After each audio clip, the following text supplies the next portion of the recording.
Ele queria um mundo sem um deus, mas acabou reencarnado por um, em um mundo onde ele tem o poder de invocar e evoluir os deuses mais fortes. E o Cito é um perdedor feio e nojento que tem seu pai como o maior problema de sua vida. Seu pai, que se parece com um personagem personalizado de Tekken 8, sempre arruinou a vida do filho porque é o líder de um culto de caras malhados, os Boldin Bros, que pregavam para um deus chamado Matama.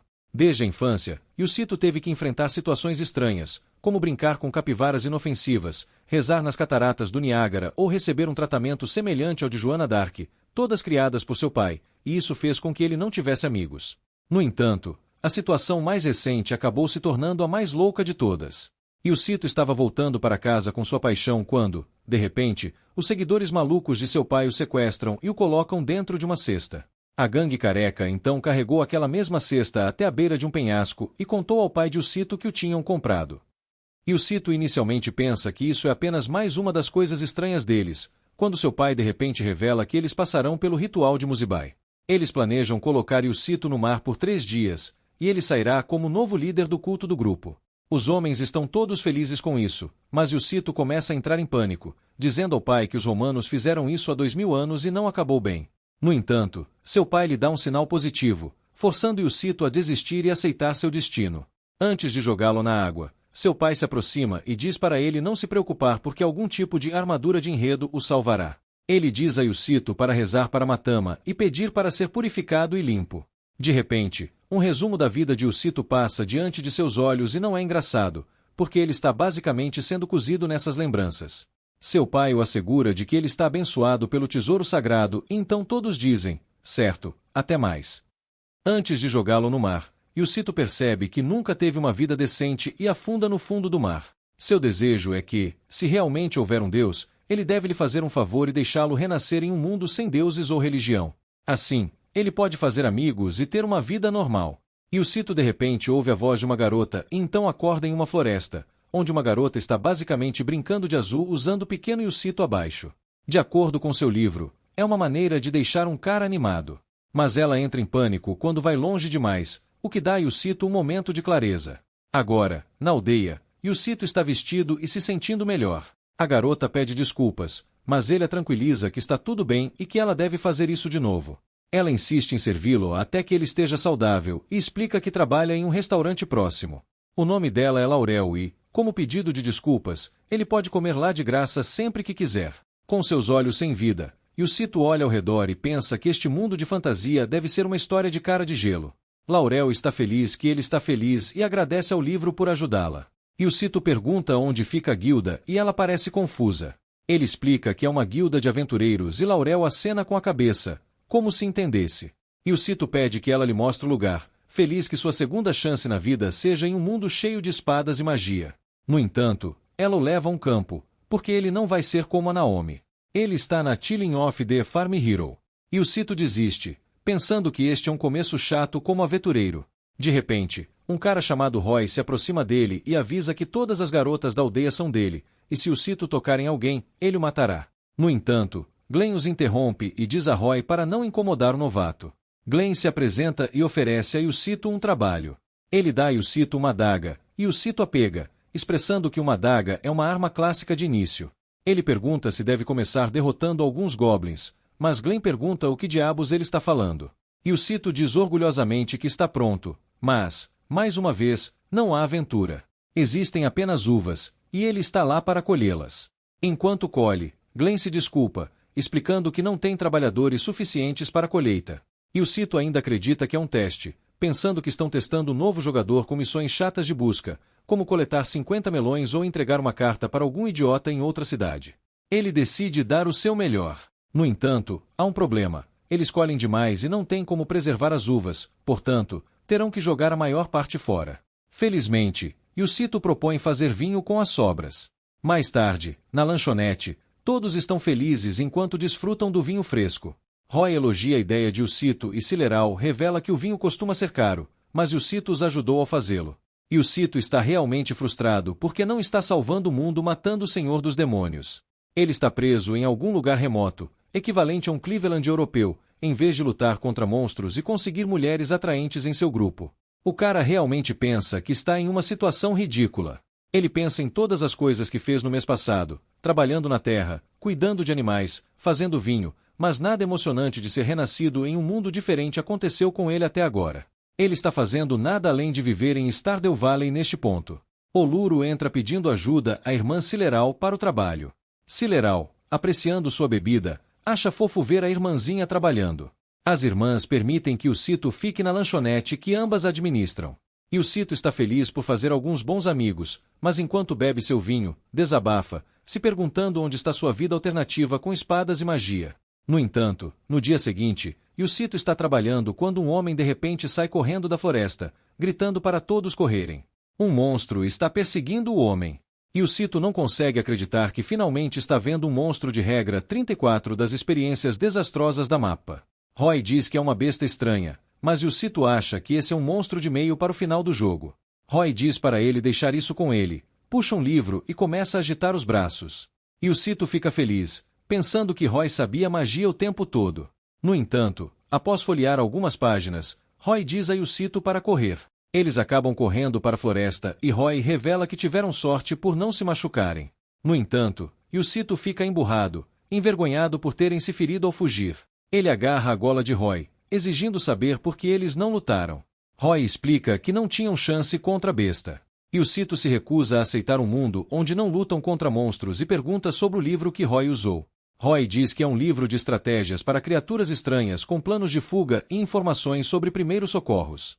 Depois de voltar para a lanchonete, o Cito percebe que não há magia neste mundo, e isso é basicamente muito pior do que sua vida, porque as Prins ainda não foram inventados. Silleril o convida para tomar uma bebida. Enquanto faz isso, o Cito percebe que, apesar deste mundo ser diferente do que imaginava, essa vida não é tão ruim. Lural lhe diz que a aldeia está mais feliz desde que ele chegou e timidamente pergunta se ele poderia ficar para sempre. Ele concorda, pensando que afinal não há senhor dos demônios neste mundo. Comparado à sua vida antiga, ele é grato a Deus por este mundo. No entanto, o Cito fica chocado quando Lural pergunta o que é um deus. Ele fica tão chocado que precisa dar uma volta e realmente pensar sobre como esse mundo funciona, especialmente já que não tem magia, há grandes bestas que não podem lutar, e não há deus algum. Ele se pergunta o que teria acontecido se a criatura estranha o tivesse matado. Ao avistar um animal morto na floresta, ele o pega para um enterro apropriado. É então que ele percebe que não sabe como enterram os mortos neste mundo. Se não há deuses, qual seria o lugar mais parecido com um cemitério na vila? Ele começa a procurar ao redor, mas fica assustado ao ver duas silhuetas, que acabam sendo Lural e Roy. Roy pergunta por que ele está fora tão cedo, e Lural diz que estava preocupada, já que ele não estava em seu quarto. De repente, Roy fica sério e pergunta a Cito se eles são amigos. E o Cito fica confuso, mas Roy sussurra que ouviu falar de um livro proibido e que até mencioná-lo é perigoso. Se alguém souber que ele falou sobre isso, ele pode desaparecer. E o Cito se pergunta se isso pode ser o mistério deste mundo alternativo. Ele pergunta qual é o livro, e Roy revela que é um livro sobre como conversar corretamente com mulheres, decepcionando o Cito. Os três então vão para a capital imperial, a primeira vez de o Cito lá. Lural menciona que sua vila fica em uma região remota do Império. E o Cito pergunta por que ela decidiu acompanhá-los, mas ela apenas sorri. Roy aponta para uma enorme esfera, chamando-a de Palácio Imperial, e explica que tudo, desde a agricultura até o manejo de bestas estranhas, foi ensinado pelo imperador. Roy também avisa para ele evitar conversar com qualquer pessoa da cidade. E o Cito pergunta por quê, e Roy explica que todos odeiam pessoas de sua vila. E o Cito quer saber o porquê, mas Roy se afasta após ver a loja que vieram visitar. Enquanto explora, o Cito se depara com uma execução pública. Ele assiste enquanto os condenados bebem lean pela primeira vez, após o que os guardas anunciam que estão mortos, encerrando a vida sem qualquer problema. E o Cito quer saber o que aconteceu, mas Lural apenas o puxa para longe. Ela explica que seu país tem o que chamam de sistema de fim de vida. Quando o país ordena, a pessoa deve aceitar que seu período de vida gratuita expirou e deve se desinstalar do mundo. A Luri explica a Cito que todos nascem artificialmente neste país. Uma vez que atingem certa idade, são adotados por um casal na capital. Ela então conta sobre sua amiga, Cian, que ainda era uma menina quando foi adotada por um casal. Eles se comportavam como seus pais e cuidavam dela, tornando-a feliz. Mas, um dia, os guardas chegaram e ordenaram que seu pai se deletasse. Chocantemente, o pai aceitou, dizendo uma palavra. Cian ficou confusa e assustada, ela implorou aos soldados para não levarem seu pai, mas eles apenas a empurraram para o lado. Perguntaram aos seus pais se ela estava se rebelando contra o fim da vida. Para sua surpresa, o pai disse aos guardas para colocá-la em um campo de reeducação. A mãe também apoiou essa ideia, dizendo que tentaram educá-la bem, mas que ela era estranha. Eles acreditavam que ela não era adequada para a capital e a levaram para outra vila, assim como a de Alure. Depois de ouvir essa história, Yusito ainda se recusa a acreditar e pergunta a Lurel se eles também enfrentarão o destino do fim da vida um dia. Roy apenas sorri, dizendo que eles são especiais e tratados de forma diferente, então Yusito não deve se preocupar. Eles decidem voltar para casa, mas Alurel fica para trás, ouvindo a multidão chamá-los de defeitos imundos, dizendo que não deveriam vir à capital. As pessoas querem que o país se livre dos habitantes de sua vila. Naquela noite, Alurel se esgueira para a cama de Yusito, dizendo que veio preparada para lhe dar prazer após ler algumas técnicas em um livro proibido. Ela segura uma corda e um chicote. Yusito diz a ela que não precisa e tenta empurrá-la para longe, mas ela acaba o amarrando. De repente, ela volta à realidade e se desculpa, dizendo que livros proibidos são aterrorizantes. Ela acrescenta que talvez tenha sido enviada para a vila porque sempre foi assim. Yusito então pergunta a Lurel mais sobre sua vila. Ela explica que a vila é como um campo de isolamento onde pessoas libidinosas são enviadas. Ela lhe mostra uma marca que as identifica como residentes do campo de isolamento. Qualquer um que tema o fim da vida ou não concorde com os métodos do país é banido para a vila. Mas ela sorri, dizendo que, apesar de não ter uma marca, Yusito não as olha com desgosto. Ele ri com elas, come com elas e ensina todo tipo de coisa. Segundo ela, ninguém de fora foi tão gentil com elas quanto ele, e isso a deixa feliz. Yusito diz que talvez seja porque ele também era desprezado, e elas são as primeiras pessoas que ele fez como amigos. Alurel então comenta sobre como a pedra ao redor do pescoço dele é bonita. O colar de Yusito foi dado por seu pai momentos antes de ser jogado do penhasco, que mencionou que era um amuleto protetor de seu culto. De alguma forma, ele também veio com ele para este mundo. Ele pergunta se ela quer o colar e coloca-o em seu pescoço, pedindo desculpas por ser um trinque barato. Ela fica feliz com isso e o agradece. Então, ele diz para ela ir dormir, e enquanto ela sai, olha para ele mais uma vez, agradecida por tê-lo conhecido. No dia seguinte, Yusito acorda e nota que a lanchonete está fechada. Ele sai para encontrar Roy deitado no chão, parecendo exausto. Ele pergunta o que aconteceu, mas Roy simplesmente diz que a operação pegou ele e que os levaram. Ele explica que a vila é um lixão para pessoas que o país designou como estranhas, e elas não são instruídas a deletar suas vidas. Em vez disso, suas vidas são forçosamente tiradas. Ele derrama lágrimas ao dizer que Alurel e Sileral terão suas vidas tiradas hoje. Yusito pergunta por que Roy nunca revela o enredo do anime. Roy se desculpa, dizendo que não poderia dizer nada por causa dos sentimentos de Alurel. Yusito decide salvá-las, e nesse momento, Klein aparece com uma carruagem, oferecendo a Yusito uma carona. Enquanto isso, as coisas ficam muito mais sombrias quando vemos Alurel em apuros, observando sua irmã se divertindo com os guardas e não de uma boa maneira. O guarda se prepara para acabar com ela enquanto ela segura o colar. Ela já aceitou que está condenada, assim como sua irmã, quando de repente Klein e Yusito chegam a tempo. Yusito salta da carruagem e começa a lutar, nocauteando aquele que quase acabou com Alurel. Os guardas restantes questionam Yusito sobre quem ele é, e ele diz que é amigo da Desvio que eles tanto odeiam. Ele então vê o corpo sem vida de Sileral na forca e se lembra de seu sorriso. Ele questiona os guardas com raiva porque as garotas têm que morrer. Os guardas se preparam para atacar quando um homem, o capitão chamado Bertrand, intervém, respondendo a Yusito que é porque elas são desvios que temem o fim da vida. Yusito pergunta o que há de estranho em temer a morte, e o homem responde que a morte não é algo a se temer. Enquanto isso, os cidadãos que assistem à execução de cima começam a murmurar que o fim da vida é basicamente seu dever. Eles não têm guarda-chuvas onde vivem. Bertrand então saca sua espada, dizendo que a existência do campo de isolamento é um sinal da misericórdia de seu imperador. Bertrand então corta Yusito, fazendo-o cair no chão. Alurel tenta correr até ele, mas também acaba sendo cortada nas costas por Bertrand, causando sua morte instantânea. Ela nem chegou a sangrar. Que diabos, cara! Yusito, em descrença, rasteja até seu corpo sem vida, questionando por que tudo é assim. Ele se lembra das palavras de seu pai de que o deus Metamal o salvaria, mas não acredita que ele ou seu pai mereçam ser salvos. Em vez disso, as pessoas da vila que vivem vidas honestas e são bondosas com os outros são as que deveriam ser salvas. Ele pega a pedra que caiu do pescoço de Alurel e grita que, se Metamal realmente existe, ele deve salvá-los. Ele segura a pedra com força e recita o mantra de purificação para se limpar. A pedra começa a brilhar e, em seguida, voa de sua mão para as nuvens de chuva. O céu se abre, e uma garotinha desce com grande poder e se coloca ao lado de Ucito. Os guardas ficam confusos e perguntam a Bertrand o que está acontecendo. De repente, a garota abraça Ucito alegremente porque ele finalmente decidiu aceitá-la como sua deusa Metama. Eles estão se abraçando, mas não é o que você pensa, e ela fica em choque ao notar o estado pálido de Ucito. Ela começa a tremer e exige saber quem o machucou enquanto ela não estava lá. Ucito diz para ela usar seu poder, e ela começa a se transformar em uma aura sombria, liberando um horror Eldritch que eles nunca viram em suas vidas. Ela solta vinhas que agarram Bertrand e os guardas, engolindo-os enquanto os mergulha na escuridão. Após lidar com eles, ela se aproxima alegremente de Ucito para curá-lo. Alurel acorda surpresa. Ela está curada, mas confusa ao ver essa pessoa misteriosa no ombro de Ucito, elogiando-a e chamando-a de fofa enquanto ela chama a polícia para Ucito. E Ucito ainda não entende o que está acontecendo. Ele pergunta quem ela é, e ela de repente fica triste, dizendo como ele pode não saber quem ela é. Ela afirma ter estado ao seu lado mais do que qualquer outra pessoa no mundo. Então, ela desaba, sorri e se apresenta como Metama, sua deusa. Alurel não consegue acreditar em seus olhos ao ver sua irmã e os outros vivos. Metama se gabarde como só pretendia trazer Ucito de volta, mas acabou revivendo todos, porque ela é forte demais para eles.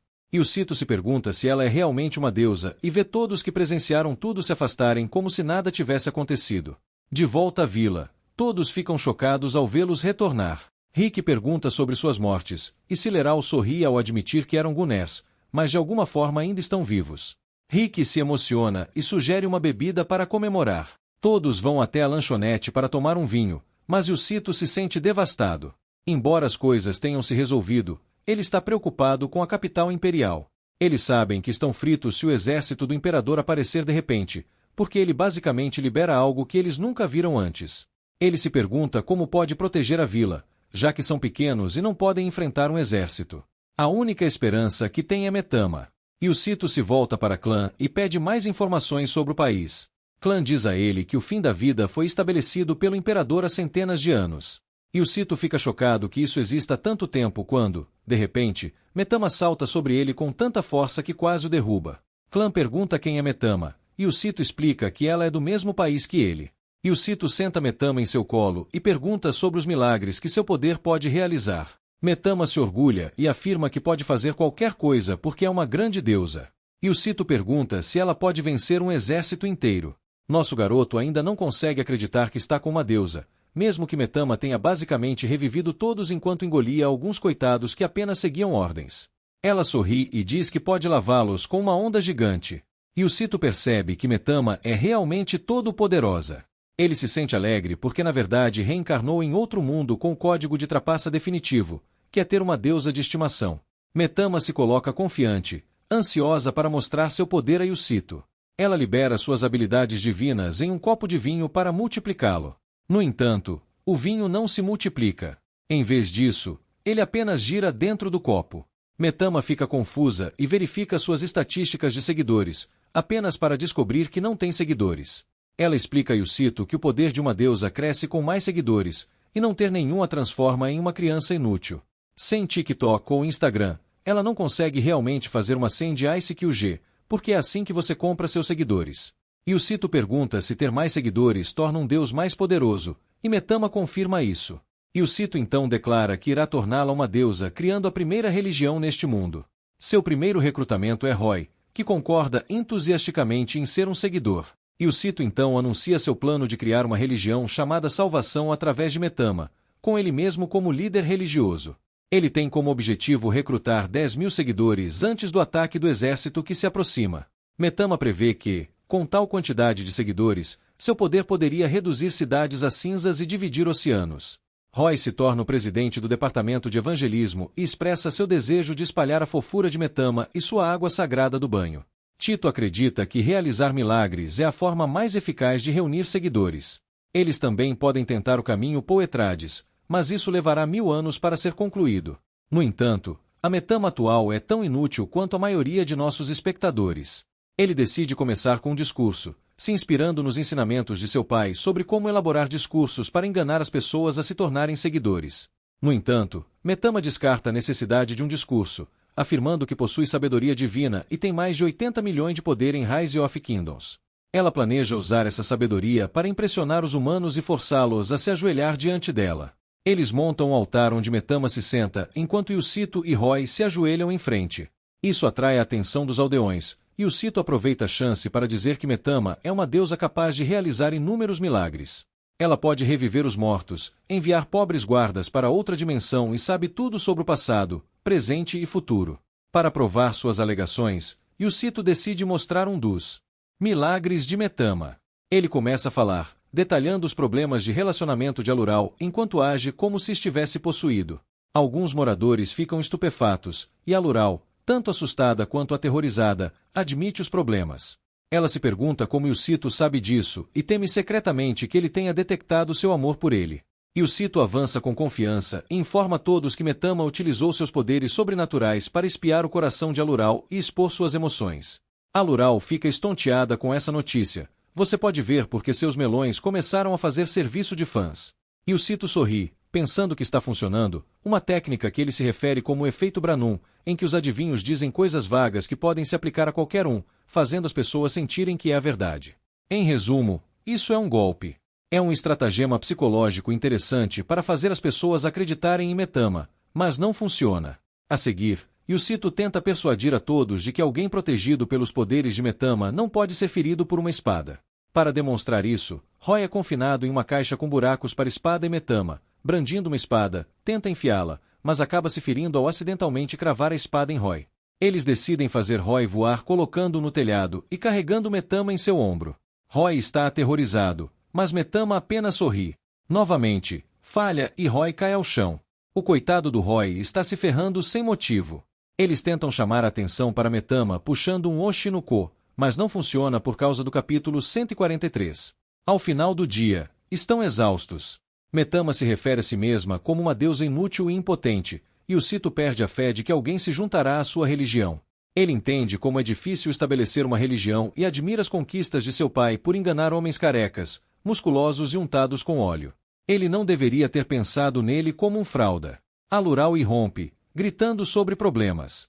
Yusito se preocupa que o exército imperial tenha chegado, embora a situação não seja tão séria. Alural traz seu animal de estimação, Xiu-Xiu, e menciona que pode ter ingerido algum veneno para pragas.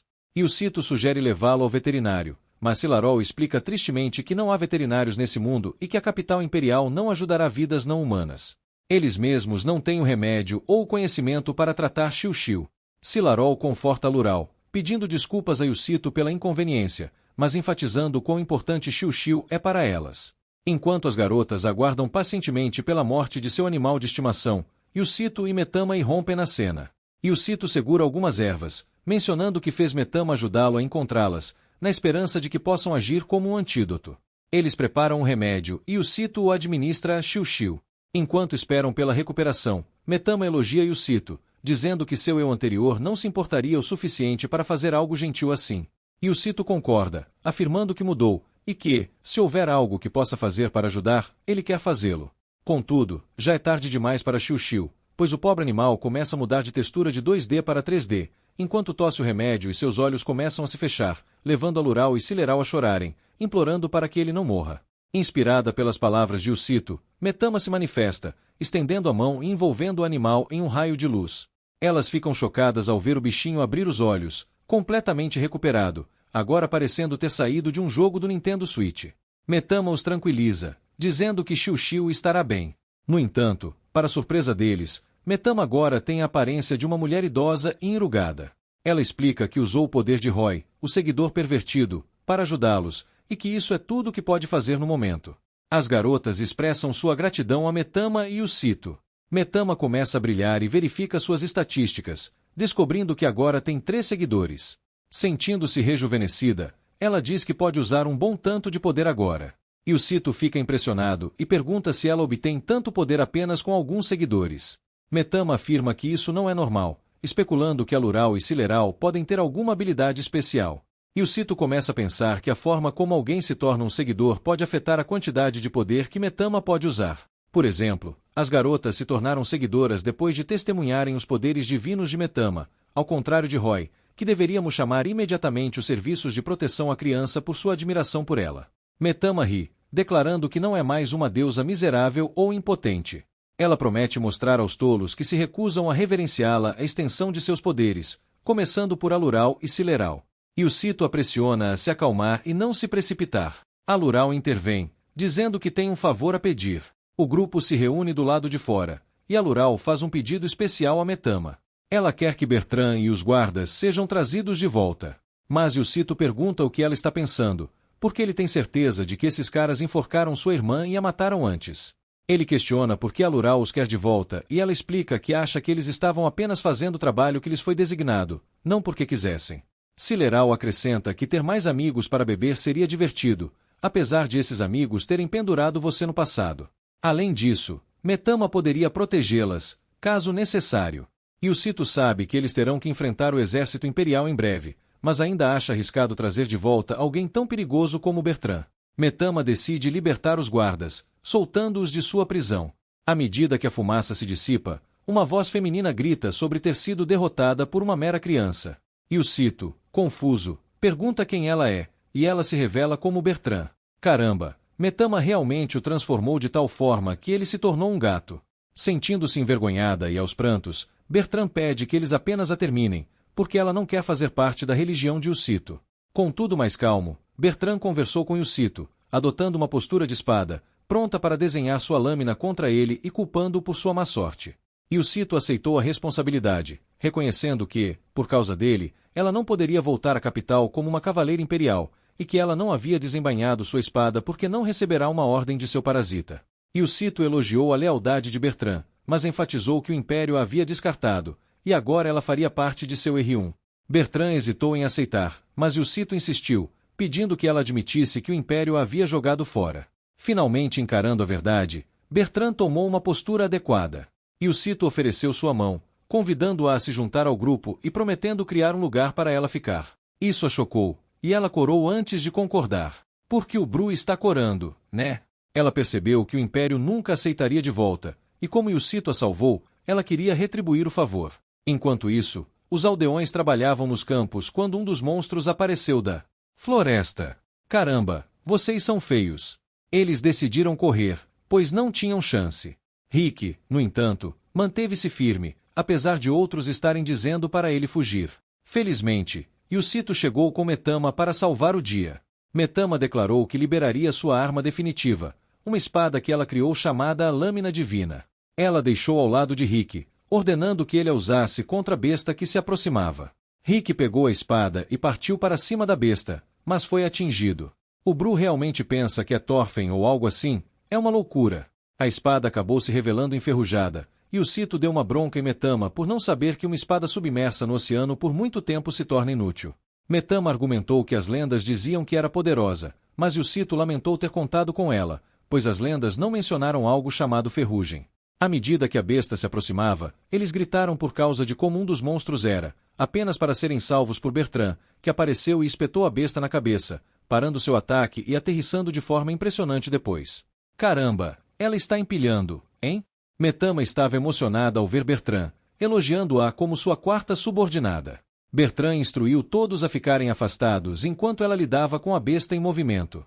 A besta veio em sua direção, e ela desferiu o poder de sua espada, envolta em eletricidade, cortando a besta sem esforço. O Bru realmente fritou a besta de tal forma que virou um Wellington de monstros. E Ucito e Metama estavam chocados com o incrível poder que ela possuía. Bertrand guardou a espada, declarando que tudo havia acabado e perguntando se era isso que eles queriam. Todos estavam aliviados por terem sido salvos, mas Ucito notou que a espada havia mudado e não era uma arma comum. Ele deixou isso de lado por enquanto, expressando satisfação de que Bertrand havia feito o que esperava. E Ucito começou a pregar sobre o poder de sua religião, o Cavaleiro Sagrado, Bertrand, e todos ficaram maravilhados. E Ucito estava satisfeito por ter encontrado uma aliada poderosa em Bertrand. Ele pregou que, se unissem à sua religião, o Cavaleiro Sagrado protegeria seus campos de estranhas bestas. Os aldeões estavam familiarizados com o conceito de religião, pois esses pobres coitados eram apenas fazendeiros. Metama começou a se gabar de que uma religião era onde eles a adoravam como uma deusa, mas Yusito cobriu sua boca e explicou que deveriam pensar nisso como um grupo com laços frouxos e que Metama era como uma mascote a quem chamavam de Deus. Como os aldeões não sabiam o que era uma mascote, Yusito usou Xiu-Xiu, o animal do refeitório, como exemplo. Ele os convenceu de que, se tornassem membros de sua religião e amassem Metama como sua mascote, não precisariam temer mais as estranhas bestas. Os aldeões concordaram, e Yusito ficou feliz por estarem fazendo progresso. Uma Laurel tenta atrair as pessoas para se juntarem ao seu grupo, informando aos clientes que só poderão acessar o vinho se tornarem membros premium e comprarem o passe de batalha religioso. O Bru realmente criou a primeira religião Pay-to-Win. O cliente concorda de bom grado, e ela expressa sua gratidão pela colaboração. Quando outros ouvem isso, decidem se juntar também. Yusito fica satisfeito, pois isso se alinha com sua estratégia astuta de ganhar seguidores. Yusito apresenta uma geladeira especial que se parece com um grande pote, conhecido como Zirpot, para os novos recrutas.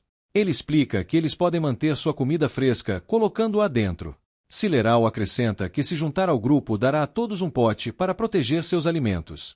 Enquanto isso, Roy se sente extremamente cansado, pois Yusito tem feito trabalhar incansavelmente durante 3 dias sem descanso. O Bru realmente parece que tem trabalhado para Mappa nos últimos 6 meses. Yusito ainda lhe atribui a tarefa de fazer mais 20 potes até o dia seguinte. Mesmo quando Metama diz a Roy que fará ele trabalhar até que caia morto, ele toma isso como um elogio e trabalha ainda mais rápido. Yusito assa alguns biscoitos comestíveis para atrair mais pessoas a se juntarem. Uma Laurel instrui todos a escreverem seus nomes na lista da religião para receber um biscoito. Então, Yusito utiliza o poder de Metama para oferecer um tratamento em uma fonte termal como bônus para os novos seguidores. Metama ganha 107 novos seguidores e fica genuinamente feliz com isso. Yusito informa Metama que seu sucesso não se deve apenas ao seu charme. Em um mundo onde não há conceito de deuses e religiões, é desafiador enganar as pessoas para se unirem a seu culto. No entanto, ele aponta que é fácil convencê-las porque elas não têm sentimentos fortes contra a religião. Ele só precisa apresentá-la de uma maneira diferente. Quando Metama pergunta o que ele quer dizer com uma maneira diferente, ele explica que os seguidores não devem estar unidos por uma devoção profunda. Em vez disso, eles devem se concentrar no ganho pessoal. Por exemplo, em troca de sua crença, prometendo curá-los, compartilhar comida e protegê-los dos inimigos. Dessa forma, eles podem atrair mais seguidores oferecendo benefícios que são fáceis de entender. No entanto, ele não tem informações precisas sobre quantos seguidores eles precisam para se tornarem fortes o suficiente para enfrentar o Império. Yusito decide convocar Bertrand para reunir informações sobre o exército imperial. Para sua surpresa, ele a vê em um adorável uniforme de empregada, literalmente aceitando que foi feita para procriar. Ignorando sua vestimenta, ele pergunta sobre o número de soldados no exército imperial. Bertrand fica chocada que Yusito esteja focado em números, explicando que a força do exército imperial reside nos arcontes, uma pequena unidade de elite diretamente controlada pelo imperador. Quando Yusito pergunta se eles são mais fortes que ela admite que não é nada em comparação com eles. Bertrand continua a explicar que os arcontes possuem um poder especial concedido pelo imperador, e rumores sugerem que cada um é forte o suficiente para apagar uma montanha. Uma cena mostra um arconte na floresta derrotando facilmente uma estranha besta com um poderoso golpe. Enquanto isso, Metama está saboreando seus biscoitos quando Yusito interrompe e pergunta se ela pode apagar uma montanha. Metama brinca dizendo que pode apagar uma montanha de biscoitos, mas Yusito insiste em uma resposta séria. Ela afirma que seus poderes facilmente superam os deuses das montanhas no Japão, mas revela que precisa de 10.000 seguidores para realizar tal feito. Yusito fica desapontado, pois eles têm apenas cerca de 100 seguidores. Metama ri, pensando que Yusito está impressionado, mas ele conclui que ela é inútil. Yusito vai se encontrar com Bertrand, que está vestida de forma atraente. O Bru realmente aceitou seu destino e esqueceu que costumava ter sua própria vara. Ela começa a entrar em pânico, pensando que ele está fazendo uma abordagem. Corando, ela espera nervosamente pelo próximo movimento dele, achando que Yusito vai colocar sua espada na bainha dela. No entanto, Yusito a surpreende puxando sua espada e examinando-a, declarando que é apenas uma espada comum. Ela o chuta, recupera sua espada e pergunta o que ele quer com ela. Com dor, Yusito explica que ela derrotou uma estranha besta com a espada, mas não consegue entender como poderia cortar algo tão grande tão facilmente. Ele pergunta se há algum truque. Bertrand decide demonstrar, posicionando-se em frente a um grande bloco de pedra. Ela diz a palavra Emanaro enquanto desembainha a espada, energizando-a. Com um leve movimento, A espada divide o bloco em dois, esmagando-o em pedaços. E o Cito fica espantado. Bertrand garante a ele que não há truque. Ele apenas não sabe como usar a espada. Ela afirma que não há nada que a espada não possa cortar. E o Cito a compara a uma espada mágica e pergunta animadamente onde podem comprar mais, pensando que isso poderia ajudá-los a enfrentar o exército imperial. Bertrand explica que não pode ser comprada. Ela é concedida àqueles que ocupam um determinado posto no exército imperial pelo imperador e imbuída de um poder especial. A natureza desse poder só é compreendida pelo imperador. E o Cito reúne o comitê administrativo da religião, mas só estão presentes ele, Silarol e Klein. Silarol se pergunta por que só eles, e o Cito diz que são os mais inteligentes, incluindo esse pequeno animal, Xiu-Xiu, que está apenas relaxando. E o Cito compartilha que a aldeia está em perigo, e Klein confirma que o exército imperial pode estar se aproximando, enquanto Silarol acha que eles estão apenas observando. E o Cito insiste que o exército virá a qualquer momento, então pergunta se há como mover toda a aldeia e mandá-la para o Brasil ou algo assim. Klein alerta que fazer um grande movimento os esmagaria instantaneamente. E o Cito gostaria que tivesse 10.000 seguidores, pois as coisas seriam mais fáceis, mas Silarol aponta que a aldeia só tem 2.000 pessoas devido a uma regra do Império que limita a população em campos de isolamento.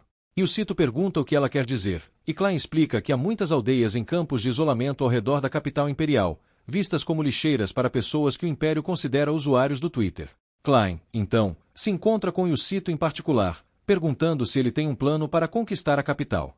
E o Cito admite que não tem um plano sólido, mas que tem mais de 9.000 horas em Civilization IV, e sabe que podem alcançar uma vitória religiosa ou cultural. Klein acha que é uma boa ideia, já que a liberdade é o que os diferencia da capital. E o Cito fica feliz com a resposta e, após dar um tapa no próprio rosto, declara que tentará seu plano de levar a aldeia 500 anos para o futuro por meio de avanços tecnológicos.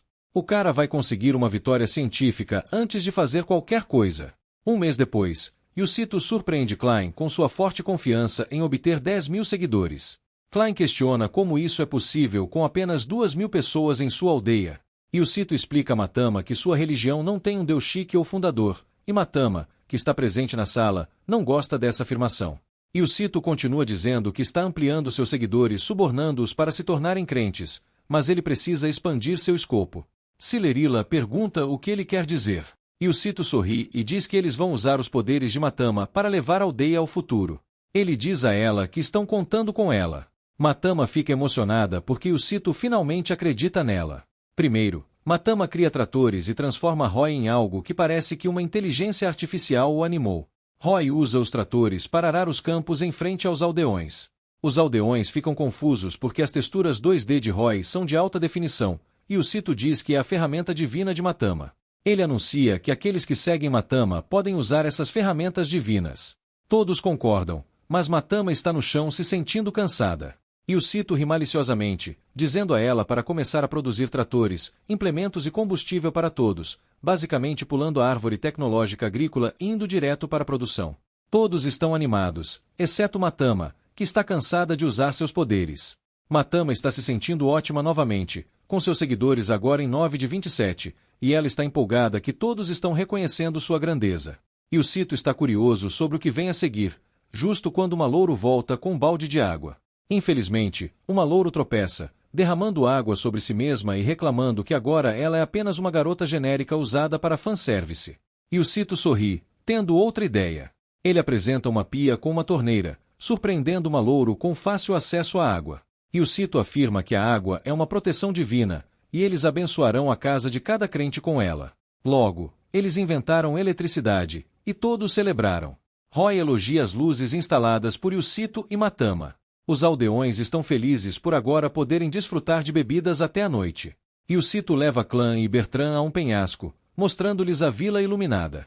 Ele a chama de vida premium, como jogar cidades. Skillines, algo que a humanidade usou para prosperar sobre os outros. Enquanto Bertrand acha a vista impressionante, ela percebe alguém no chão morrendo, que é Matama após ter sido explorada por seus poderes. Na manhã seguinte, eles já têm mais de 2.000 seguidores, e Matama está cheia de mais poder do que nunca. E o Cito anuncia que fizeram de cada pessoa na vila um seguidor, mas ele revela que tudo isso foi apenas preparação para o próximo passo. De repente, Roy rompe com más notícias. Uma garotinha cozinhou e colocou sensores de desfoque em Bertrand. E o Cito se pergunta quem é o inimigo, enquanto Matama ainda grita de tanto poder. E o Cito corre para verificar Bertrand, que está meio consciente. Ele pergunta o que aconteceu, e ela explica que a garotinha é uma arconte enviada para destruir a vila. E o Cito vê a nomeada Adder, que afirma que o campo de isolamento viola a vontade da Assembleia e será eliminado. No entanto, Matama interrompe, declarando que ela, como uma deusa, mostrará a Adder seu poder, pois é ela quem estabelece as regras. A arconte dispara uma enorme explosão, mas enquanto a fumaça se dissipa, Matama está cercada por pedras e ilesa. Matama afirma confiantemente que ela é a regra, chocando Adder. E o Cito, por outro lado, não consegue acreditar que a arconte disparou um feixe, e Bertrand explica que esse é o poder da arma de um arconte. Adder está atônita, se perguntando o que impediu seu ataque, já que meras rochas não poderiam resistir ao seu poder. Matama contra-ataca criando jutsu de plantas sombrias a partir das rochas e as envia para Adder. Adder explode uma delas, enquanto as outras atacam enquanto ela tenta entender que tipo de seres eles são. Bertrand fica chocada que Matama pode se igualar a um arconte em combate direto. Mesmo que pareçam estar empatados, e o Cito está preocupado com Matama, já que ela tem apenas 2.000 seguidores. Adder continua disparando contra os seres vegetais quando um deles, vindo do subterrâneo, agarra sua mão de canhão. Os seres restantes saltam para o ar com suas armas, atingindo Adder, e Matama finaliza criando uma boca para engoli-los. E o Cito e Bertrand ficam chocados, e Matama, feliz com seu sucesso, corre para abraçar o Cito. No entanto, ainda não acabou, e a boca da planta se quebra, enquanto Adder explode o rosto em pedaços. A arconte sobe de nível, agora com múltiplas mãos de canhão flutuando ao seu redor. Matama se prepara para outro ataque, sentindo-se confiante, mas já usou muito de seu poder. Ela decide terminar rapidamente criando enormes plantas-serpente, enviando-as em direção à arconte. No entanto, Adder facilmente as destrói com um único disparo. Ela então declara que não queria usar todo o seu poder, mas eles não lhe deixaram escolha, pretendendo aniquilar todo o campo de isolamento enquanto se prepara para um grande disparo de canhão. E o Cito fica assustado com o nível lendário desse poder. Matama também está apavorada, percebendo que está basicamente perdida após usar todos os seus poderes, enfurecida com a ideia de perder para uma garotinha. E o Cito chama por ela, dizendo que ela é sua última esperança. Felizmente, isso dá a Matama um pouco de poder, e Matama relutantemente admite que é irritante ter que pedir emprestado seus poderes, mas o Cito está contando com ela. Matama surpreende o Cito ao trapacear e pegar o poder de todos os deuses, manifestando muitas mãos divinas. Como uma deusa primordial, ela afirma que todos os deuses e suas armas estão à sua disposição. Ela até pegou a lenda de Gilgame. É insano, cara. Uma batalha de armas divinas e explosões de canhão se segue, ambos os lados empurrando por um momento até que, inesperadamente, todas as mãos divinas decidem ir embora. Matama fica assustada e triste por elas terem ido justo quando a luta estava começando, e isso aconteceu porque descobriram que ela não é famosa o suficiente. No entanto, a explosão se intensifica e explode em um adobe após efeitos, deixando Adder gravemente ferida. Matama está no chão, e o Cito chama por ela. Ela pede desculpas, chorando, dizendo que não pôde ajudá-lo. E o Cito vai confortá-la, mas permanece cauteloso com Adder, que está um pouco ferida, mas ainda flutua no ar. Adder, irritada por sua falha, libera uma explosão em direção à vila para apagar todos e tudo. À medida que a explosão se expande em direção a Cito e seus amigos, que estão agrupados, e o Cito observa, desapontado por não ter conseguido fazer nada para salvá-los. Mas então, alguém estala os dedos, e a explosão desaparece e se desvanece. Tudo o que parecia queimado é restaurado, como se por mágica. Todos ficam chocados com isso, e Adder se pergunta o que aconteceu, então conclui que é uma ilusão. Ela se vira para ver Clã, que lhe diz que já é suficiente. Adder, agora reconhecendo o clã como Loki, diz que não o reconheceu nessa forma.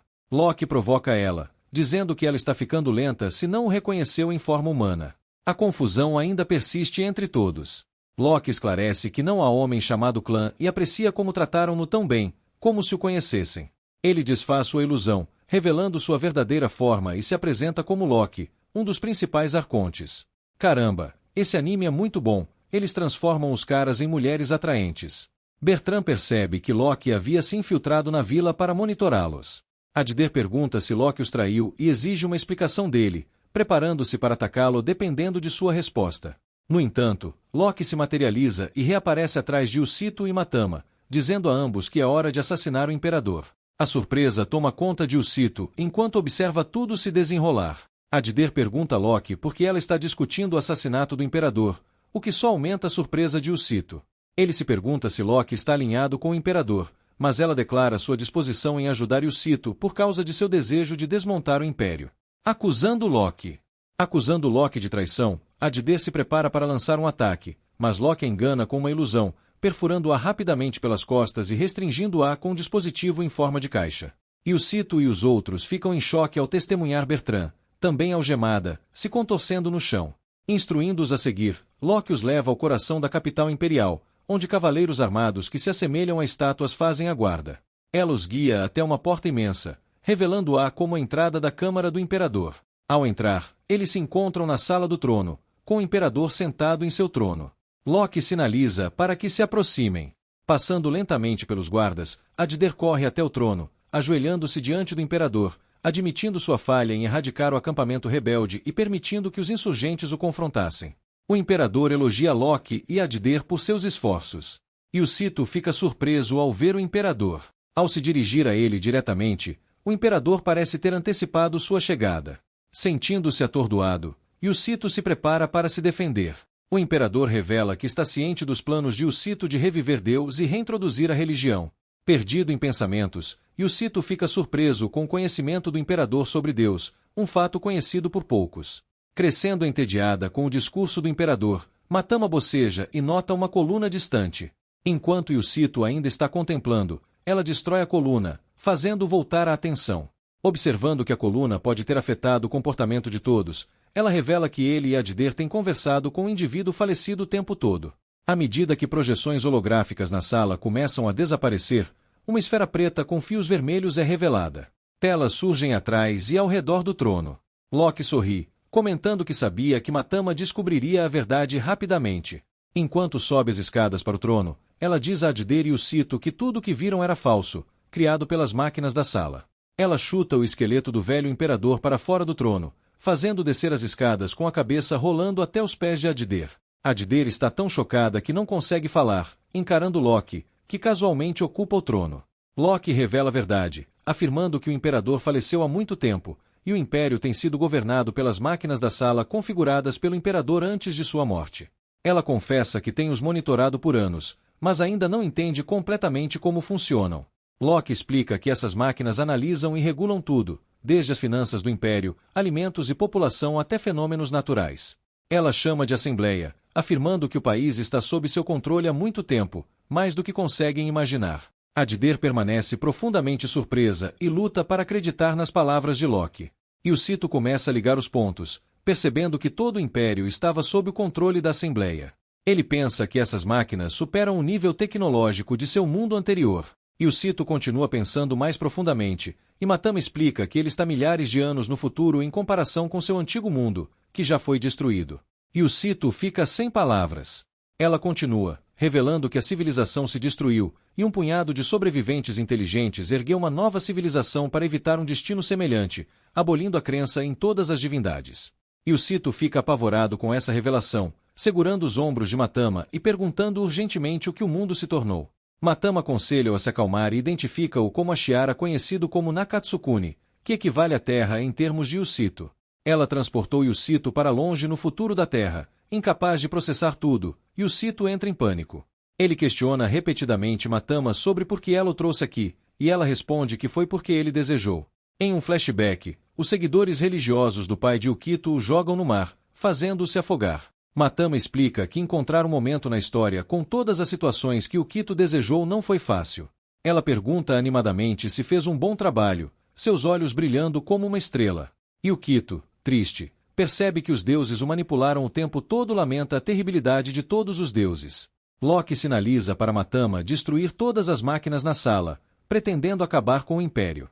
Adder questiona sua decisão, perguntando por que ela faria isso, já que os Arcontes nasceram para servir ao Império. Loki diz a Adder que quer que a atuação termine. Justo quando Matama está prestes a destruir as máquinas, como Loki pediu, Yukito a interrompe pedindo para ela esperar. Loki se volta para Yukito, mas ele a surpreende com um chute no rosto. Ela desvia por pouco, agarra uma faca e avança contra ele. Yukito pega sua mão antes que ela possa estabá-lo, desarma-a, a vira para o chão e segura a faca contra seu pescoço. Yukito compartilha sua teoria, dizendo que os Arcontes não podem usar seus poderes na Sala do Trono ou ao redor do Palácio Imperial. Ele também aponta que a ilusão anterior não foi obra de Loki. Se ela pudesse usar seus poderes, não precisaria trazê-los até o Palácio Imperial. Yukito questiona Loki sobre seu objetivo e por que ela está tentando destruir o país. Yukito golpeia a faca no chão ao lado do rosto dela, deixando um corte em sua bochecha, enquanto ela dá uma resposta vaga, escondendo sua verdadeira motivação para destruir o Império. Inclinado sobre ela, bem acima de sua cabeça, ele olha em seus olhos, ainda segurando a faca contra seu rosto e exige a verdade. Loki explica que um verdadeiro deus não pode ser enganado por sua habilidade de ilusão, e os arcontes são semelhantes aos deuses. Eles ganham mais poder com mais seguidores. Ela acreditava que, com seus poderes, poderia destruir o Império. Para testar sua hipótese, ela foi a diferentes campos de isolamento, demonstrou seus poderes para ganhar mais seguidores, e à medida que ganhava mais, poderia usar poderes que normalmente não usaria. Ela continua dizendo que os arcontes foram construídos para se assemelhar a deuses, tendo características similares. Yukito confronta Loki, perguntando se ela quer brincar de Deus. Ela responde que não quer brincar de Deus, mas visa se tornar um verdadeiro. Ela compartilha seu plano com os outros arcontes, e eles concordam com isso. Loki sugere destruir o palácio, surpreendendo tanto Yukito quanto Adder. Yukito concorda imediatamente, surpreendendo-os ainda mais. Yukito diz a Loki que um mundo com livre-arbítrio não é tão ruim e instrui Matama a destruir o palácio. Ele lança a faca em direção ao trono enquanto Matama soca o lugar, quebrando a cúpula acima deles. O barulho chama a atenção dos cidadãos, que se preocupam com a segurança do imperador. Loki diz a Yukito que uma nova era de deuses está prestes a começar enquanto o caos envolve o mundo novamente. Yukito discorda, dizendo que nada mudou e que fará de Matama a única deusa. Ele descarta os outros arcontes como fakes, afirmando que não conseguirão vencer contra um verdadeiro deus. Loki deixa Adder com Yukito, incapaz de usar seus poderes, já que as máquinas da capital foram destruídas. Ela diz a Yukito para fazer o que quiser com Adder. Yukito chama Loki enquanto ela se afasta, prometendo proteger a vila a qualquer custo. Loki responde que também faria o que fosse necessário para se tornar um deus. Aproximando-se de Adder, que ainda está chateada e se pergunta por que ainda está viva, Yukito diz a ela que pode se lamentar, mas isso não trará de volta o imperador ou a Assembleia. Em um acesso de raiva, ela o culpa por destruir tudo. Yukito explica que, se não tivesse feito isso, todos eles teriam sido mortos. Adder desmorona em lágrimas e se agarra à camisa de Yukito. Ele a conforta, dizendo que ainda há esperança. Adder olha para cima, surpresa. Ele promete ajudá-la a derrotar os outros arquétipos para que ela possa reconstruir a Assembleia. Yukito aponta para Adder que os arquétipos possuem poderes únicos e diversos. Se ela coletar todos esses poderes derrotando os outros arquétipos, poderá alcançar quase a onipotência e recriar o sistema com o Imperador e a Assembleia. Adder pergunta a Yukito por que ele está ajudando e ele responde que os outros arquétipos também são seus inimigos. Ele admite que não sabe por quê, mas não pode ignorar uma garotinha chorando. Ele a abraça fortemente e ela o agradece, chorando contra seu peito, refletindo que, apesar de serem arquétipos emocionalmente, eles não são diferentes de crianças, tornando-os fáceis de manipular. Yukito alimenta Adder com uma colher, perguntando se está delicioso e ela responde positivamente. Um louro os observa, pensando que estava certa sobre Yukito ser um loli. Yukito chama o povo do acampamento e lhes anuncia que sua fé agora tem duas divindades, Matama e Adder. Ele explica que tanto Matama quanto Adder são seus deuses, pois não entendiam o que ele queria dizer com a palavra divindade. Matama fica chocada com isso e confronta Yukito, perguntando o que ele quis dizer com a afirmação.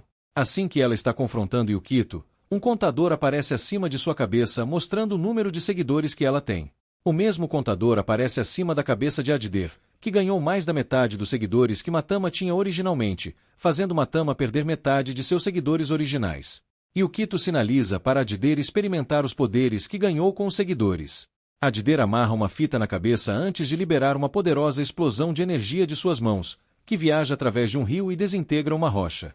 Matama celebra ao ganhar mais de 1000 seguidores, colocando-a com quase 3000 seguidores após a integração de 3 outros acampamentos de isolamento.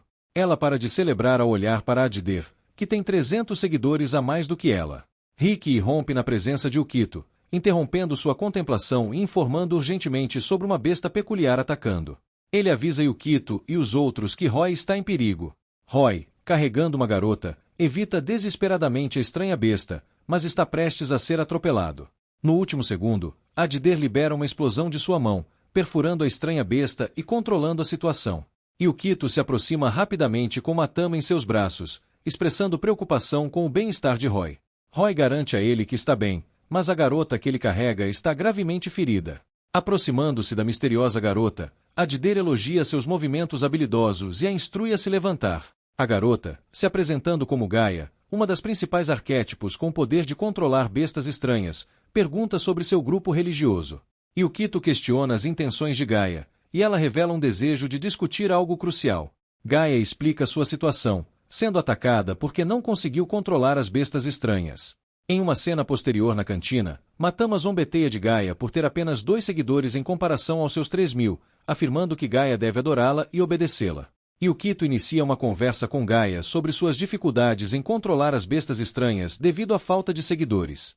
Gaia revela que foi atacada e expressa o desejo de esmagar Loki, que iniciou o conflito entre os arquétipos. Ela suspeita que Loki tem um plano vitorioso e insiste em esmagá-la em breve. Yukito e o grupo vão para a capital, encontrando uma enorme parede inesperada.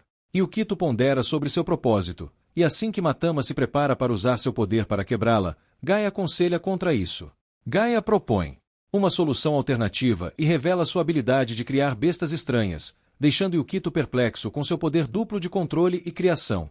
Justo quando Yukito estava prestes a terminar de afirmar o quão perigosa Gaia é, ela completou a criação da besta, um pequeno e fofo pássaro feito de barro. Isso surpreendeu Yukito, fazendo-se interromper, percebendo que ela estava completamente exausta após fazer aquele pássaro. O pássaro subiu ao ar, superando a altura da parede, apenas para ser instantaneamente derrubado por um feixe de energia verde. Yukito e o grupo olharam para cima, atônitos, enquanto o pássaro era abatido. Gaia explicou que, no momento em que eles superassem a parede, estariam sob ataque imediato. Uma figura humanoide saltou da parede e pousou na frente de Yukito e do grupo, apontando uma lâmina afiada para eles e avisando que todos que tentassem entrar na capital seriam eliminados. A figura revelou-se ser Bertrand, mas afirmou não ser Bertrand, apresentando-se como o Cavaleiro Negro Bertrand. De repente, Bertrand caiu ao chão, sua katana escorregando de sua mão. Yukito, cautelosamente, pegou a katana do chão. Bertrand fez um biquinho e choramingou como um bebê, expressando o desejo de que tudo terminasse. Loki apareceu ao lado de Yukito como um fantasma, instruindo-os a levar Bertrand embora, pois a achava irritante.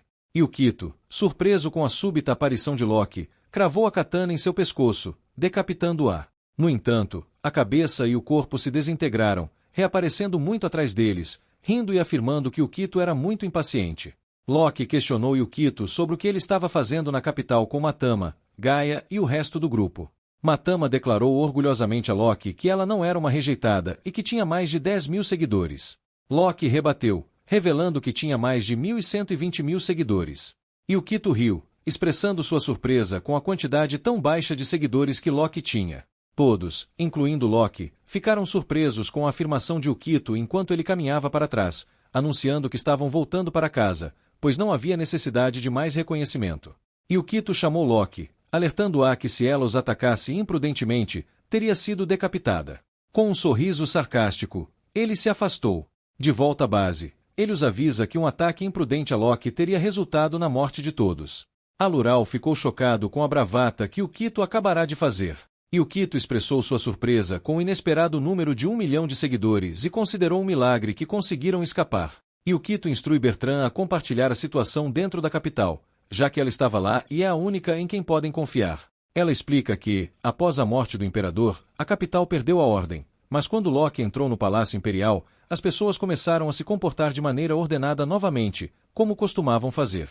Bertrand concordou em vigiar os portões em troca de informações sobre os planos de Loki, mas apesar de inúmeras perguntas, ela não conseguiu aprender nada. Yukito afirma acreditar que Loki está agindo como imperador, usando seu poder de ilusão sobre toda a capital. Essa revelação surpreende a todos, que percebem que toda a capital está presa em uma ilusão criada por Loki. Yukito aponta o erro de Loki, enfatizando que o número de seguidores que ela tem não é dela, mas do imperador. Todos ficam chocados com essa revelação, mas Yukito vê isso como uma vantagem que podem explorar. Ele enfatiza que não é um jogo, mas uma guerra psicológica e os encoraja a atacar com essa nova vantagem. Yukito atribui tarefas a todos na sala. Bertrand se esconde na parte de trás de um caminhão, seguindo e observando as ações de Gaia. Ela emerge quando Gaia para em uma casa em uma área que não deveria ser afiliada a nenhuma aldeia de acampamento de isolamento. Quando Gaia abre a porta da casa, várias crianças a cumprimentam, chamando-a de mãe. Elas expressam preocupação por ela estar atrasada novamente. Gaia pede desculpas, alegando que estava ocupada e entra para preparar o jantar. As crianças se oferecem para ajudar, ela concorda e expressa sua gratidão. Bertrand relata suas descobertas para Yukito, detalhando tudo o que observou. Yukito conclui que este é o grupo religioso de Gaia, a menor forma possível de família. Ele explica que cada família tem seus rituais, sendo o líder a figura central e há um forte laço entre os membros. Yukito enfatiza que uma família é um grupo religioso por si só, citando que na cidade onde costumava viver muitas grandes religiões começaram como religiões familiares. Ele acredita que precisam esmagar Gaia rapidamente, propondo que a maneira mais rápida de lidar com uma religião familiar é depor o líder e absorver os membros de uma só vez. Yukito discute com Dikine o plano de roubar os seguidores de Gaia, fazendo-os se apaixonar por ela. Ele ressalta a importância de impedir que as crianças sejam usadas como ferramentas para a religião, afirmando que crianças exploradas acabarão sendo descartadas. Para evitar isso, eles não devem tratar as crianças como ferramentas. Yukito, Matama e Dikine confrontam as crianças. As crianças exigem saber quem eles são. Matama se apresenta como uma deidade e os outros como subordinados. Yukito diz a Dikine que gostaria que ela tivesse trazido todas as crianças, mas ela insiste que ele deve devolver seus seguidores primeiro. Concordando relutantemente, Yukito afirma que trabalharão nas duas e as reformarão tanto psicologicamente quanto fisicamente. Uma das crianças mira um arco em Yukito, e assim que ele se prepara para retaliar, o chão começa a tremer. Matama informa Yukito que eles precisam sair da floresta quando Gaia emerge entre as árvores, acusando Yukito de causar problemas. Matama o instiga a correr, mas ele decide confrontar Gaia, advertindo-a a não tentar nada enganoso dentro do grupo deles. Ele afirma que mesmo que ela ganhe seguidores, eles simplesmente os tirarão dela. Gaia ri, declarando que não há como avançar, é o fim. O chão se quebra sob eles, liberando uma rajada de ar e cobrindo toda a floresta com uma estranha névoa. Olhando para cima, Yukito avista uma criatura estranha, semelhante a uma serpente, chamada Typhon, uma fortaleza biológica móvel com poderes que superam os de um arquétipo. Typhon persegue Yukito e seu grupo pela floresta. Atherstopes dispara um ataque em uma das numerosas cabeças de Typhon, desacelerando-a momentaneamente, mas sem causar dano. Typhon revida com um disparo de uma de suas bocas, que Matama bloqueia com raízes, exercendo seu poder para defender o grupo. Yukito instrui Matama a baixar a cabeça para selar o poder de Typhon. Ela descarta isso como uma ideia maluca, apontando que o deus original de Typhon não entende palavras como Dakine. Yukito enfatiza a necessidade de escapar, mas Dakine questiona como eles podem ultrapassar o monstro. À medida que a criatura se aproxima, Seerli e Alural chegam em um caminhão, colidindo com Typhon. Eles instam o grupo a entrar, afirmando que vieram salvá-los. Todos sobem no caminhão e eles aceleram. Com o monstro ainda em perseguição, Seerli pressiona botões no carro, mudando para marcha alta e acelerando ao máximo. Isso permite que eles desviem de todos os ataques do monstro enquanto se afastam. Incapaz de evitar completamente a criatura, Alural acelera tanto que faz o velocímetro girar e cair, impulsionando o caminhão em giros supersônicos. Finalmente, eles conseguem escapar do monstro e seguir em frente. Ela pergunta a Yukito sobre a estranha besta, e a criança ao lado dela revela que é Typhon, a criatura estranha mais forte que sua mãe poderia criar. Typhon emergiu debaixo deles, revelando seu corpo completo, que era algumas vezes mais massivo do que os que originalmente os perseguiam. Alural continuou dirigindo para longe, tentando evitar Typhon, fazendo com que o caminhão tombasse um pouco e alguns das crianças caíssem. Yukito salvou as crianças que quase caíram, mas acabou caindo do caminhão. Ele foi instantaneamente atravessado pelo estômago por um tentáculo de Typhon. Matama pulou do caminhão para o corpo quase sem vida de Yukito, prometendo curá-lo e salvá-lo. No entanto, os tentáculos começaram a recuar para a boca, e Yukito, junto com Matama, foi engolido por Typhon. Yukito acordou, pendurado na parede com uma Matama inconsciente no chão. Ele viu sangue por toda parte e se deparou com Gaia em uma forma diferente, sua forma de combate, o que o fez não a reconhecer. Gaia explicou que eles estavam dentro do corpo de Typhon, que estranhamente se assemelhava a um luxuoso castelo. Ela informou a Yukito que ele não poderia morrer, tendo tentado matá-lo cerca de 300 vezes, mas ele continuava voltando à vida, aparentemente revivido indefinidamente por Matama. Observando uma tela que mostrava Typhon se movendo em direção à capital, Yukito questionou as chances de Gaia vencer com uma contagem tão baixa de seguidores. Gaia afirmou que poderia vencer enquanto tivesse Tifon com ela, planejando destruir os outros arcontes um por um. Ela então perguntou a Yukito se ele conhecia o mundo antes da existência do Império, explicando que os arcontes eram armas biológicas meio-humanas criadas antes da existência do Império por meio de manipulação do corpo humano. Gaia revelou que a maioria dos arcontes havia perdido suas memórias daquela época, mas ela manteve as suas. Sua mãe a havia transformado na deusa de uma comunidade que queria viver ao lado da natureza, em vez da tecnologia, usando-a como uma ferramenta para riqueza e poder. Gaia fugiu de sua mãe e destruiu a comunidade de sua mãe. Ela disse a Yukito que todos os arcontes compartilhavam uma história de origem semelhante baseada em sua natureza. Gaia acusou Yukito de cheirar como sua mãe, chamando de lixo que explorava e enganava as pessoas. Yukito negou, mas ela o desafiou a dizer honestamente se ele não estava mentindo para as pessoas ao seu redor. Refletindo sobre suas ações tanto em seu passado quanto no presente, Yukito atacou Gaia, acusando-a de ser igual a ele. Gaia concordou, dizendo que eles eram cortados do mesmo pano devido às táticas implantadas por sua mãe. Ela expressou ódio pelos chamados deuses, irritada que Yukito e os outros arcontes estavam tentando reviver o mundo dos deuses e declarou sua intenção de destruir tudo enquanto estrangulava. Alural e os outros chamam por Yukito, expressando gratidão por ele e Matama terem salvado a eles várias vezes. Eles declaram que agora é a vez deles salvá-los. Eles reúnem uma multidão de seguidores, tocando uma música e realizando um festival em homenagem a Matama. Os aplausos da multidão fazem Adder ficar mais forte, levando-o a passar sua guitarra para Bertrand e instruí-lo a assumir o controle. Adder voa para cima em direção a Tifon e dispara um ataque, destruindo várias de suas cabeças. Tikini dispara um ataque em Tifon, fazendo-se atacar. Enquanto algumas das cabeças estão prestes a cair no palco, Adder as destrói. Justo quando todos começam a comemorar, Tifon regenera suas cabeças e atira na multidão. Matama, impulsionada por seus seguidores, espreme seu poder restante e usa-o para parar Tifon em seu caminho. Yukito chama Gaia e a cabeceia. Matama sugere uma maneira de vencer, propondo que se Yukito se tornar seu crente, ela ganharia poder suficiente para matar instantaneamente Tifon e qualquer outra coisa em um piscar de olhos. Yukito concorda, pedindo a Matama que o liberte de sua situação atual. Ele promete segui-la genuinamente se ela o fizer. Matama o liberta, dizendo a ele para se tornar seu crente. No entanto, Yukito a engana, chutando uma mesa em direção a Gaia e fazendo-a cair no chão. Tentando um suplex em Gaia, Yukito é lançado ao teto por um tentáculo que sai do corpo de Gaia. Adder sobe ao palco, instando seus seguidores a se unirem a Matama. Há discussões na multidão, mas Adder os convence, explicando que Matama os protegerá e cuidará deles. Matama ganha os seguidores de Adder, aumentando seus poderes e permitindo que ela se liberte de suas correntes. Ela forma um golem a partir das raízes para enfrentar Tifon. Yukito lança um ataque em Gaia, tendo seus braços explodidos.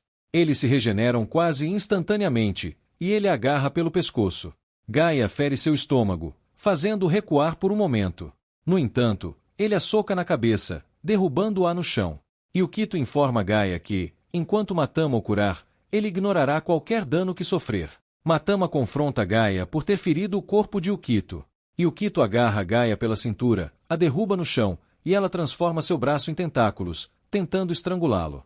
Quando Gaia está prestes a esfaqueá-lo, uma ramificação do cume da planta de Matama a fere pelas costas. Gaia explode, fazendo com que Tifon também exploda. Matama e Yukito caem ao chão, e Matama estende suas mãos para Yukito enquanto eles pousam em segurança. Adder e o restante do grupo os encontram, e as crianças vão até onde Gaia está e se inclinam sobre ela. Ela lhes diz que, se querem vingança, devem agir, pois está ferida e incapaz de fazer qualquer coisa. Uma das crianças se aproxima de Gaia para esfaqueá-la, mas outra para, pegando a faca com a mão nua. Ela implora para que ele não a mate, e ele solta a faca no chão antes de se afastar. Gaia relembra seu passado enquanto jaz no chão. Os seguidores de Matama celebram e festejam, com Tikini servindo como DJ. Adder pega uma colher de sorvete, sugerindo que, em vez de Tikini ou Matama, o sorvete deveria ser adorado. Yukito informa Gaia que ele ficará de olho nela e nas crianças. Para garantir que ela não faça nada suspeito, ele designa Kai, uma das crianças, para vigiar Gaia. Yukito aponta para Kai que ele gosta de Cian, outra criança que Gaia cuidou. Matama provoca Gaia, afirmando que ela agora é uma de suas subordinadas, mas Gaia provoca de volta de maneira brincalhona. Loki aparece na cena para parabenizar Yukito. Ela pergunta se ele é responsável pela contagem de seguidores de Matama. Ela responde dizendo que fazer Typhon atacar a capital teria sido muito irritante para ela. Ela diz a Yukito que usou seu próprio poder para transferir parte de seus seguidores para Matama. Yukito adverte para não subestimá-lo, dizendo que ela se sente como uma deusa que move peças em um tabuleiro de xadrez. Loki garante que não o subestima nem um pouco e admira suas habilidades mais do que ninguém. Ela desaparece sem deixar vestígios, como se nunca tivesse estado lá. Alural e Cyril se aproximam de Yukito, que está à beira de um lago. Eles recontam suas experiências desde que se conheceram. Ele os assegura que protegerá a vila a qualquer custo. Mas é aqui que este vídeo termina. Obrigado por assistir. Não se esqueça de se inscrever no canal, deixar o seu like e ativar nossas notificações para mais vídeos. Até a próxima.